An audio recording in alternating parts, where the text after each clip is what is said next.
شهر الرحمة والخير يا رمضان فيك سماحاتك تروي يزيد الإيمان فيك نعايم شاملة بجود المنان ما يطيق الشكر فضال أي إنسان شهر الرحمة والخير يا رمضان فيك سماحاتك تروي يزيد الإيمان فيك نعايم شاملة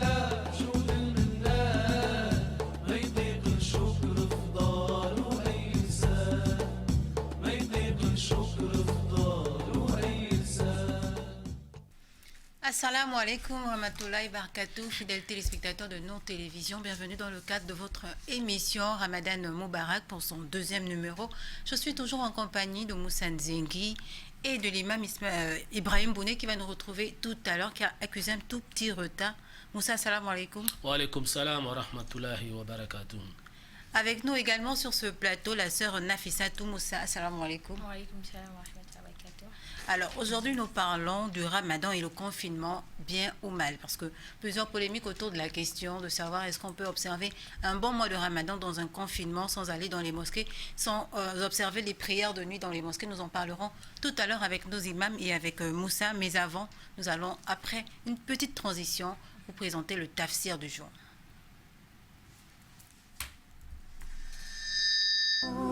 يا مرحبا يا مرحبا زين الشهور. Le tafsir du jour, nous allons le lire pour vous. Alors, pendant un nombre déterminé de jours, quiconque d'entre vous est malade ou en voyage devra jeûner un nombre égal d'autres jours. Mais pour ceux qui ne pourraient le supporter, qu'avec de grandes difficultés, il y a une compensation. Nourrir un pauvre. Et si quelqu'un fait plus de son de son propre gré, c'est pour lui, mais il est mieux pour vous de jeûner si vous le saviez. Alors Moussa, quelle explication on peut donner de ce... Alhamdulillah, bon, explication, c'est déjà expliqué. On peut peut-être simplement ajouter comme ça certains exemples. Nous sommes là donc dans le 184e verset de la sourate Baqara, deuxième sourate du Saint-Coran, deuxième chapitre du Saint-Coran. Et elle a dit pendant un nombre déterminé de jours, quiconque d'entre vous est malade ou en voyage devra jeûner un nombre égal à d'autres jours. Il faut savoir déjà par là que pendant le mois de Ramadan, les musulmans et musulmanes doivent jeûner 29 ou 30 jours. Sauf que dans ce verset, Allah fait allusion à ceux qui sont malades et ceux qui sont en voyage.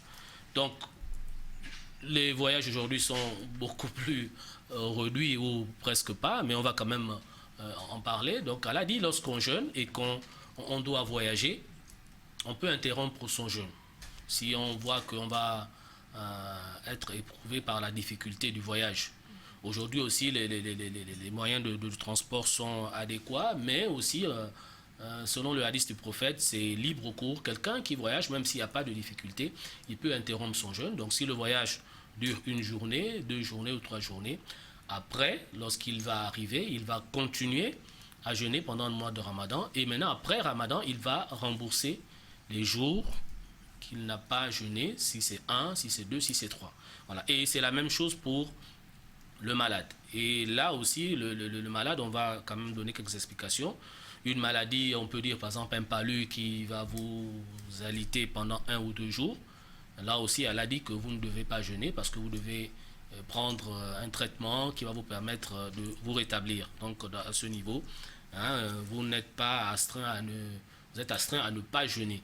Et après le mois de Ramadan, vous allez donc rembourser. Si le palu a fait 1, 2, 3 jours, vous n'avez pas jeûné, vous devez donc rembourser ces jours de jeûne. Malade aussi, comme disait mon professeur Djouba, c'est pas aussi n'importe quelle maladie. Vous pouvez avoir peut-être un léger mal de tête. Bon, là, il faut essayer quand même d'endurer, de supporter. Il faut, vous voyez, des petites choses qui peuvent vous arriver. Il ne s'agit pas de ce genre de maladie, mais des maladies vraiment qui vont vous empêcher de jeûner.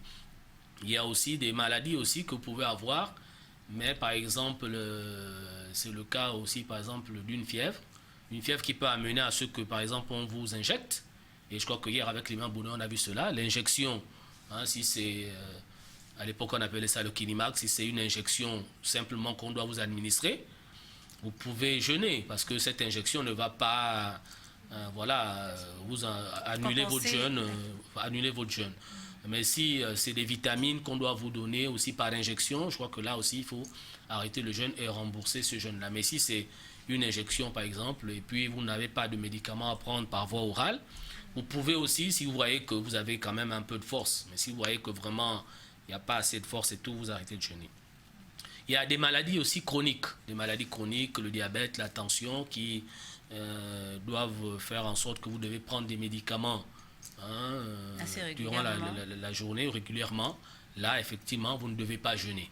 Et dans la suite du verset, elle a dit pour ceux qui vont éprouver des difficultés, c'est-à-dire dans la maladie, donc des maladies incurables, où vous devez être sous traitement, voilà, en permanence. Vous devez aussi avoir du renfort dans le sens des vitamines et autres dont vous devez manger. Là, donc, vous devez compenser ce jeûne-là. C'est-à-dire que ceux-là qui ont ce genre de maladie qui les empêchent complètement de jeûner, donc c'est des maladies, comme je disais, comme le diabète, ceux qui sont déjà sous insuline et autres, vous devez arrêter de jeûner, mais vous devez nourrir un pauvre. Vous devez nourrir un pauvre chaque jour. Donc, si le mois a 29 ou 30 jours, vous devez nourrir donc, un pauvre chaque jour de ces 29 ou 30 jours. Et comme je le disais aussi, mon professeur Mustapha Djouba a dit la dernière fois que selon également donc, une divergence des savants, vous pouvez également aussi nourrir une famille pour tout le mois. Parce qu'au lieu de chercher un pauvre chaque jour, ou d'aller à la quête d'un pauvre pour le nourrir chaque jour, vous pouvez payer donc une popote pour une famille pendant tout le mois de Ramadan, et c'est comme si vous aurez, n'est-ce pas, nourri un pauvre chaque jour. Donc voilà cette possibilité de faire. Alors, est-ce qu'il est possible pour un individu de choisir délibérément de ne pas jeûner, mais plutôt de compenser le jeûne par des actions telles que vous venez de les énumérer, là, c'est-à-dire choisir de nourrir une famille ou choisir de nourrir un pauvre, en se disant que bon, moi je ne supporte pas, par exemple, de rester à jeûne, mais je veux compenser le jeûne que je ne fais pas en venant en appui à des familles démunies ou... Est-ce que... oui, ça peut arriver uniquement, par exemple, le cas des femmes enceintes. Je crois le cas des femmes enceintes, parce que bon, d'aucuns ont dit qu'on pouvait considérer ça comme une maladie, mais ce n'est pas une maladie, être enceinte. Et là, le cas de la femme enceinte, elle peut décider de ne pas jeûner. Donc, au lieu, comme font certaines, par exemple, de dire qu'elle ne jeûne pas pendant le mois de Ramadan et elle va rembourser le jeûne après, elle peut décider aussi de ne pas rembourser, mais de compenser cela. Donc, de nourrir un pauvre chaque jour. Et donc, c'est uniquement ce genre de cas où, effectivement, la personne peut être amenée, parce qu'il y a des femmes enceintes. Je crois que la dernière fois, il y a une sœur qui a appelé également pour dire qu'elle voulait jeûner, malgré son état de grossesse, parce qu'elle se sentait en forme. Effectivement, il y a des femmes enceintes vraiment qui se sentent en forme, qui n'éprouvent pas de problèmes, ni pour elles, ni pour le fœtus, et qui décident comme ça de jeûner. Mais elle peut aussi, parce que le jeûne ne lui est pas imposé, elle peut décider de ne pas jeûner. Et là, elle a deux possibilités, ou de rembourser, ou de nourrir un pauvre. Donc, c'est à elle de faire son choix, ou de rembourser le jeûne après, ou de compenser cela par la nourriture d'un pauvre chaque jour qu'elle n'aura pas pu observer le jeûne. Mais pour d'autres personnes qui sont bien portantes, non, c'est pas recommandé, c'est même interdit que de dire, bon, pour je ne sais pas quelles raisons qui ne sont pas celles que j'ai énoncées tout à l'heure, c'est-à-dire une maladie chronique, etc., de dire que non, je ne jeûne pas. Un autre cas aussi de possibilité, c'est les personnes âgées. Oui, là aussi, les personnes âgées ne sont pas obligées de jeûner. C'est maintenant selon leur capacité, si elles voient qu'elles peuvent tenir, mais d'emblée, elles peuvent aussi décider que bon, elle est âgée, donc ça va être un peu éprouvant. Et aussi selon le contexte islamique, hein, selon la religion, ces personnes-là aussi peuvent décider de ne pas jeûner, et ce qui leur est recommandé beaucoup plus, parce que si elles ne peuvent pas jeûner parce qu'elles sont âgées, elles ne pourront pas rembourser aussi ces jours. Donc pour elles, il faut compenser cela par la nourriture d'un pauvre chaque jour que Dieu fait les 29 ou 30 jours. Mais qu'en est-il des personnes âgées démunies, par exemple? Personnes âgées démunies. Qui n'ont pas les moyens de pouvoir nourrir une famille ou un Donc, pauvre. disons qu'elle est âgée, elle a la capacité Elle est de âgée. jeûner. Non, elle est Mais âgée. elle est Elle démunie. est déjà limitée par le fait que son âge ne lui permet pas de jeûner. Oui, mais en plus de c'est- ça, il y a aussi la limite financière qui ne lui permet pas de compenser le jeûne. Voilà, donc avant même de parler de démunie, qu'elle soit démunie ou pas, déjà, si elle est âgée et que c'est son âge qui fait en sorte qu'elle Elle ne puisse pas ne jeûner. puisse pas jeûner. Ah oui, je vois la question. C'est-à-dire comme elle doit nourrir, Comme elle doit nourrir compenser, un mais pauvre qu'elle n'a ou pas... une famille, voilà, elle n'a pas de moyens. Voilà. Donc, par analogie, selon un hadith du prophète, hein, je crois que ça a été dit sur ce plateau, un musulman à l'époque du prophète, effectivement, qui avait commis un impair pendant le jeûne de mois de Ramadan. Il est allé voir le prophète et là, normalement, il devait jeûner 2 mois consécutifs pour rembourser donc, ce qu'il avait commis comme acte. Ne pouvant pas, le prophète lui avait demandé donc de nourrir 60 pauvres. Et il s'avérait qu'il était également démuni. Alors le prophète sallallahu alayhi wa sallam, à ce moment précis, avait reçu des dattes en cadeau. Et il a donné des dattes à ce monsieur en disant que va distribuer ça aux pauvres. Mais le pauvre a dit que mais qui est plus pauvre que moi? Le prophète a souri en disant bon, nourris ta famille. Donc celui-là aussi, s'il est démuni, donc il ne peut pas nourrir. Donc il essaie de se nourrir lui-même. C'est déjà ça. Donc voilà, il le fait ainsi. Alors, une question. Oui, j'ai une question. En fait, Vas-y. je voudrais savoir si la sanction. On n'est pas encore arrivé au niveau des questions. Hein, Oumou. Non, mais Non, par mais rapport j'en au verset, profite. Allez-y. quelques petites incompréhensions. Donc voilà, je voudrais savoir si la sanction de nourrir un pauvre est aussi imposée à ceux qui le compensent suite à une maladie. Je n'ai pas bien compris la question, vous disiez?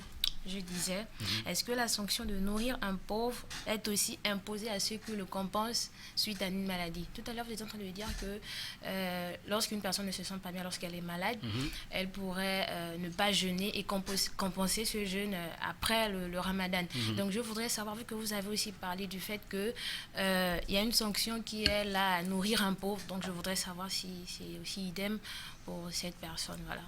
Voilà, dans la suite du verset, elle a dit, et si quelqu'un, mais pour ceux qui ne pourraient le supporter qu'avec grande difficulté, il y a une compensation, nourrir un pauvre. Et si quelqu'un fait plus de son propre gré, c'est pour lui, mais il est mieux pour vous de jeûner si vous savez. Donc, je peux rembourser le jeûne après, mais déjà nous sommes dans un mois de Ramadan où on nous demande d'être généreux. Et dans un hadith également, le prophète dit que celui qui nourrit un pauvre à la fin de son jeûne a la même récompense que celui qui a jeûné, sans pour autant enlever quelque chose dans ce qu'il a jeûné. Donc vous voyez que si on a la possibilité de nourrir un pauvre tous les jours, malgré qu'on jeûne ou bien malgré que, comme vous avez dit, qu'on doit rembourser, c'est toujours des bénédictions en plus. Et pendant le mois de Ramadan, ça ne se refuse pas. D'accord, ben, merci beaucoup Moussa pour ces éclaircissements. Nous allons poursuivre notre émission, comme vous savez. Après le tafsir, c'est le hadith du jour, juste après la petite transition. Nous allons vous lire le hadith du jour. يا مرحبا يا مرحبا زين الشهور. Alors, le tafsir du jour, Anas ibn Malik rapporte que le saint prophète Mohammed sallallahu alayhi wa sallam a déclaré « Prenez le repas d'avant l'aube, à Sour, car il s'y trouve des bénédictions. » Fin des citations. Alors, ça revient un peu, Moussa, à ce qu'on disait déjà hier par rapport à l'importance du repas d'avant la prière de l'aube. Effectivement, alhamdoulilah, donc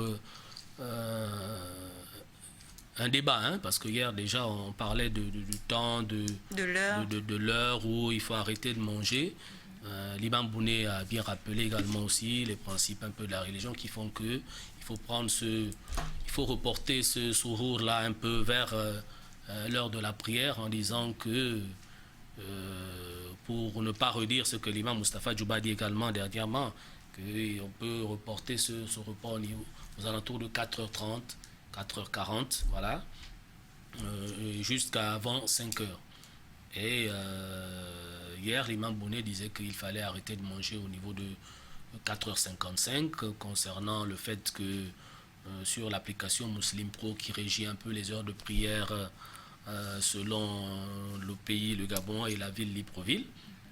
Sauf que déjà, il faut aussi déjà dire que cette application Muslim Pro bien, n'a pas l'assentiment, effectivement, si on parle ainsi. Elle ne fait pas l'unanimité. Mais qu'à cela ne tienne également, comme le soulignait aussi également l'imam Moustapha Djouba hier dans une publication, mais qu'on n'a pas pu lire pendant l'émission, il le soulignait, et je l'ai aussi vérifié, qu'actuellement, l'heure prônée par Muslim Pro est de 5h04. C'est-à-dire que 5h04, on a l'appel à la prière de Muslim Pro qui sous-entend que c'est le dernier appel. Donc, comme disait l'imam Moustapha, on peut manger jusqu'à 5h05 et après là, aller se préparer, faire l'ablution également pour faire la prière. Donc, ce repas est important, comme on l'a dit, mais il n'est pas obligatoire.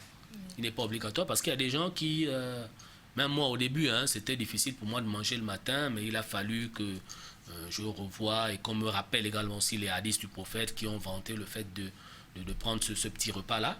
Et pour ceux aussi qui ont besoin également aussi d'énergie, parce qu'il y a aussi d'autres organismes qui ont vraiment besoin de faire un petit plein, pas un gros plein, un petit plein.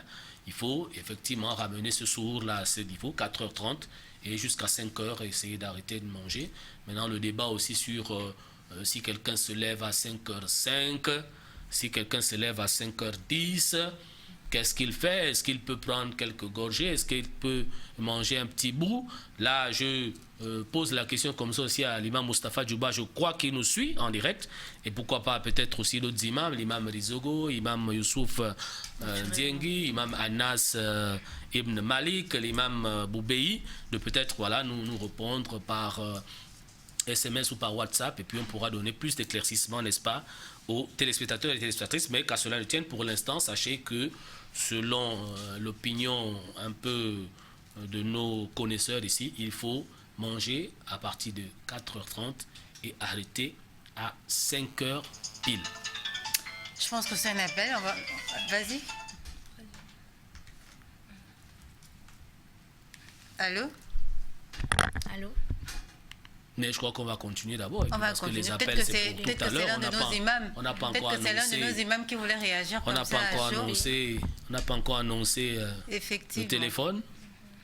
Mais nous allons poursuivre l'émission. Sachez que vous pourrez réagir sur notre page Facebook Ramadan Moubarak 2020, mais également nous appeler en direct tout à l'heure dans la rubrique À vous la parole au numéro 077 41 15 10, 077 41 10. En attendant, nous poursuivons notre émission et cette fois-ci nous abordons le thème qui est le Ramadan et le confinement, bien ou mal.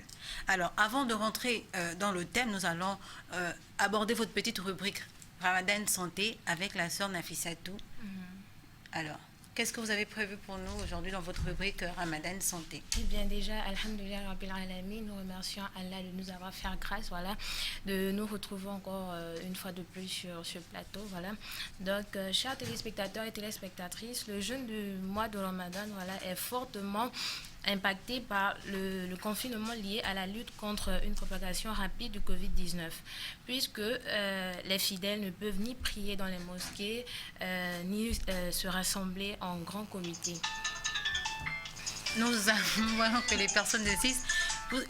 Vous allez devoir patienter un tout petit peu. Nous allons répondre à vos appels dans quelques instants, seulement le temps pour nous de finir avec la rubrique Ramadan Santé.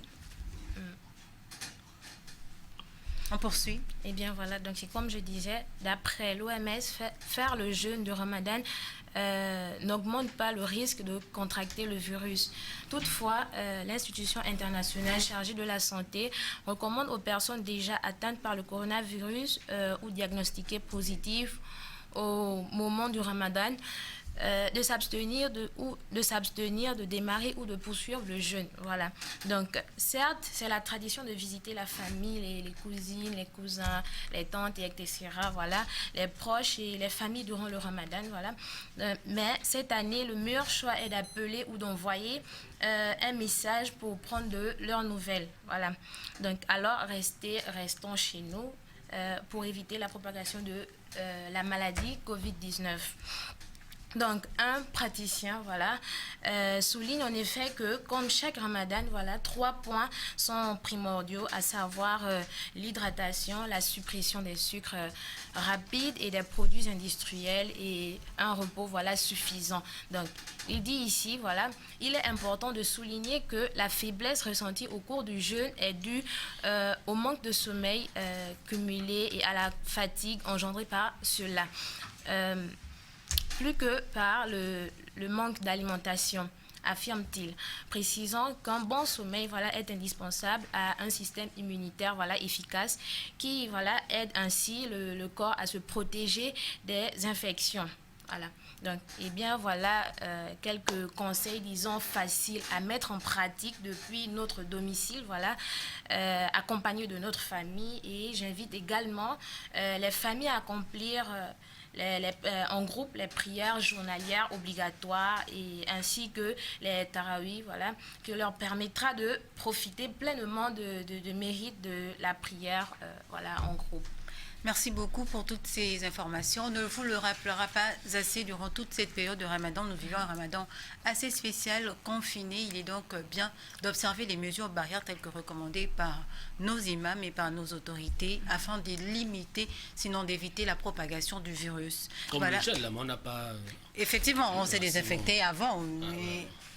C'est bien de le faire encore pour montrer l'exemple. C'est voilà. ça. Donc, lavez-vous régulièrement les mains, voilà. Et surtout évitez les embrassades et les accolades, voilà. Éternuer dans le creux du coude ou dans un mouchoir agité, voilà. Ne vous serrez pas la main, on l'a dit tout à l'heure, et surtout gardez la distanciation sociale qui est d'1 mètre, comme on nous a tous recommandé. Voilà. Comme une petite précision, voilà, dans le coude, comme ça. Donc, nous allons poursuivre avec le thème du jour. On disait tout à l'heure que c'était le Ramadan et le confinement, bien ou mal. Alors, Moussa, Ramadan et le confinement, bien ou mal, qu'est-ce que ça vous inspire tout de suite? Bien, c'est l'imam Bounet qui devait nous donner un petit exposé là-dessus, mais qu'à cela le tienne, on va essayer de dire quelque chose. Moi, déjà, c'est le verset du Coran qui m'inspire à travers cela, où Allah nous dit que il se peut que vous aimez quelque chose alors que c'est un mal pour vous. Et il se peut que vous détestiez quelque chose alors que c'est un bien pour nous. Et dans ce sens que le thème d'aujourd'hui peut nous renvoyer à cela. Nous, en tant que musulmans, en tant que croyants, nous devons effectivement beaucoup plus méditer sur l'aspect positif de cette pandémie ou de cette façon de faire. On parle de confinement. Beaucoup de gens aujourd'hui vont se dire que, mais vraiment, voilà, comme vous l'avez dit, on n'a pas les prières à la mosquée, on ne se retrouve pas. Souvent, on a cette ambiance-là de Ramadan que maintenant, on n'a pas. Mais voilà, on doit réfléchir. Est-ce que aussi cette ambiance de Ramadan qu'on avait avant, est-ce que aussi le fait qu'on était aussi peut-être tous les jours à la mosquée, ça n'empiétait pas aussi, ça n'a pas un impact peut-être négatif sur la famille? Maintenant, essayons de revoir les choses, dans le sens que déjà, on avait une ambiance là souvent, et qu'on voit aussi dans d'autres pays, c'est-à-dire que quand Ramadan arrive après la rupture, mais c'est la fête, c'est les retrouvailles, c'est le thé, c'est ça papote, on parle de n'importe quoi, alors que c'est pas ça Ramadan.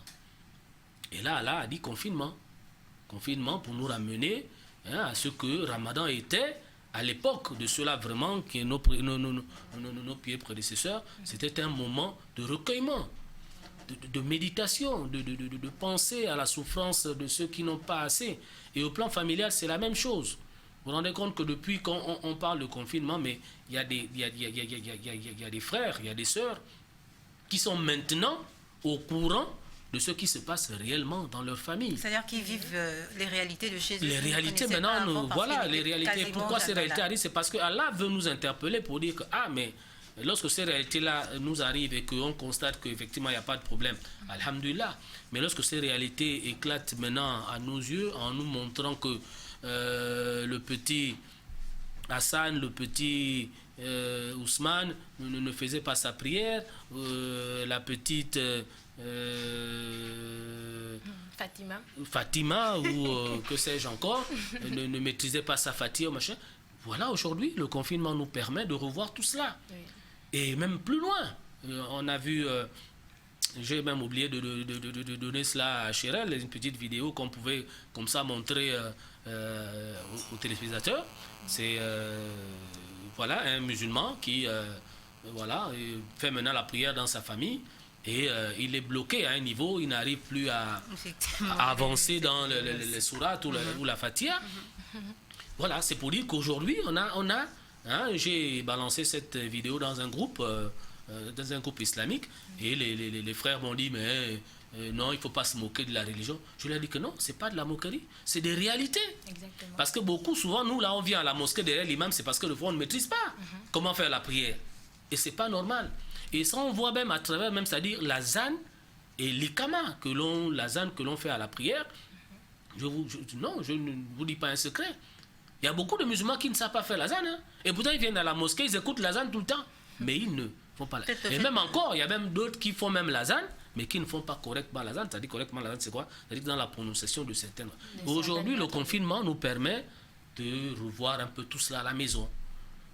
Nos femmes, souvent branchées sur nos vélas.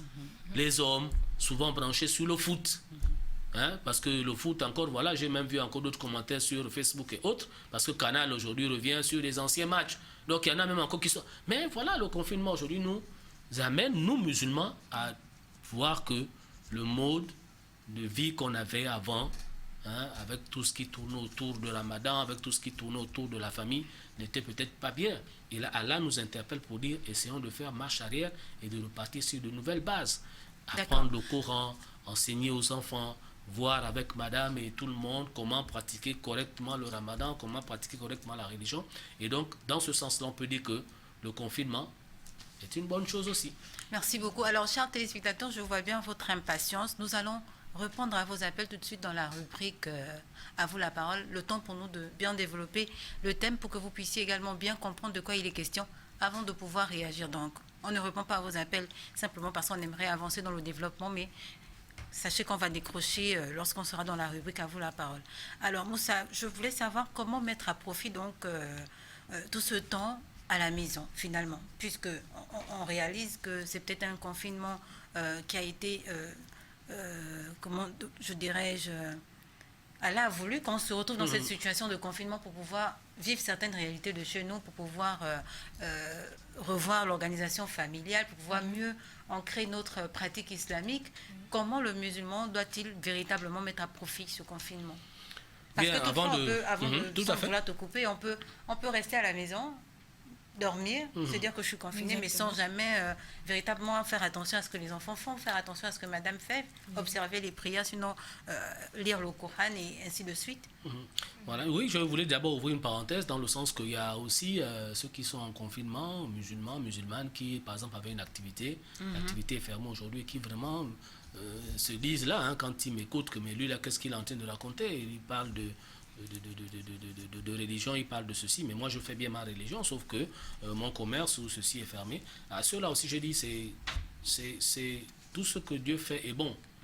Dans cela, hein, à côté de la difficulté, il y a la facilité. Il faut également méditer pourquoi Dieu a fait en sorte que peut-être mon petit commerce soit fermé pendant cette période. Mais bon, et la solution, c'est quoi? La solution, c'est comme le disait par exemple l'imam Bouneya, je crois que c'est dans le recueillement, dans la prière. Il faut faire beaucoup de prières, demander à Dieu. Peut-être aussi Allah a voulu fermer cela aussi pour faire en sorte que vous vous consacriez beaucoup plus voilà, au Ramadan. Et par rapport à ce que vous dites, c'est-à-dire comment ménager son temps, je vais simplement dire aux uns et aux autres que même moi qui vous parle, hein, il y a un moment donné, le